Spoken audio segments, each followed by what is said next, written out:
brought you by Silver Pumps and Motors. Top quality और consistent performance के लिए सिर्फ सिल्वर पंप्स नाम याद रखना। వల్లభనేని వంశీ అరెస్ట్ విషయంలో చంద్రబాబు లోకేష్ పై సెటైర్లు వేశారు వైసీపీ అధినేత జగన్. అటు వంశీపై అక్రమ కేసులు పెట్టిన వారిని వదిలిపెట్టే ప్రసక్తి లేదు అన్నారు.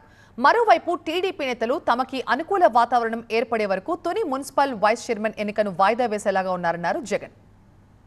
ప్రతి పోలీసు వ్యక్తికి కూడా చెప్తా ఉన్నా, మీ టోపీ మీద ఉన్న 3 సింహాలకు కనిపించే సింహాలకు సెల్యూట్ కొట్టడం మొదలుపెట్టండి. తెలుగుదేశం పార్టీ నాయకులకు సెల్యూట్ కొట్టడం మొదలుపెట్టి వీళ్ళు చెప్పినట్టుగా చేయడం మొదలుపెట్టి అన్యాయాలు చేయడం మొదలు పెడితే మాత్రం ఎల్లకాలం తెలుగుదేశం పార్టీ ప్రభుత్వమే ఉండదు అని చెప్పి ఇవాళ ప్రతి అధికారికి కూడా నేను తెలియజేస్తా ఉన్నా. రేపొద్దున మళ్ళీ మా అధికారం వస్తుంది. వచ్చినప్పుడు అన్యాయం చేసిన వీళ్ళందరినీ, వీళ్ళ అధికారులందరినీ, అన్యాయం చేసిన ఈ నాయకులందరినీ కూడా బట్టలు కూడా తీసి నిలబెడతామని చెప్పి కూడా ఈ సందర్భంగా తెలియజేస్తా ఉన్నాను. ఎవడిని వదిలిపెట్టేది ఉండదు. వంశీని ఎందుకు టార్గెట్ చేస్తూ ఉన్నారు అనేది చంద్రబాబు నాయుడు గారికి వంశీని చూస్తే తన సామాజిక వర్గం నుంచి ఒక వ్యక్తి ఎదుగుతున్నాడు. చంద్రబాబు నాయుడు గారి కన్నా గ్లామరస్గా ఉన్నాడు. లోకేష్ గారి కన్నా గ్లామరస్గా ఉన్నాడు. ఒక మనిషి ఎదుగుతున్నాడు అని అంటే తట్టుకోలేడు తన సామాజిక వర్గంలోనే.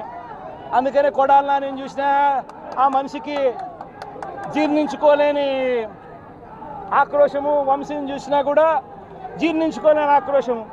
ఎందుకంటే చంద్రబాబు నాయుడు గారి కన్నా చక్కగా ఉంటారు కాబట్టి వీళ్ళిద్దరు. అవినాష్ కూడా పాపం ఎప్పుడో ఒకసారి టార్గెట్ అవుతాడు, ఎందుకంటే లోకేష్ కన్నా చక్కగా ఉన్నాడు కాబట్టి. ఇది చంద్రబాబు నాయుడు గారి మనస్తత్వం. ఆయన కొడుకు ఆ సామాజిక వర్గంలో వాళ్ళు మాత్రమే లీడర్లు. వాళ్ళకి ఎవరైనా పొరపాటున వాళ్ళకు అనుకూలంగా లేకపోతే సామాజిక వర్గం నుంచి వాళ్ళని వెలేయడము. తుని నియోజకవర్గంలో 30 కార్పొరేటర్ల స్థానాలు 30కి 30 వైసీపీ గెలిచింది. తెలుగుదేశం పార్టీకి కనీసం ఒక్కడంటే ఒక్క అభ్యర్థి కూడా లేడు. వాళ్ళు అలాంటి చోట వైస్ చైర్మన్ ఎన్నుకునే ఎన్నిక జరిగితే వైసీపీకి ఎలాగో వైసీపీ వాళ్ళను దౌర్జన్యం చేసి తీసుకునే పరిస్థితి లేకపోయేసరికి తెలుగుదేశం పార్టీ వాళ్ళు ఎన్నికనే పోస్ట్ పోన్ చేశారు.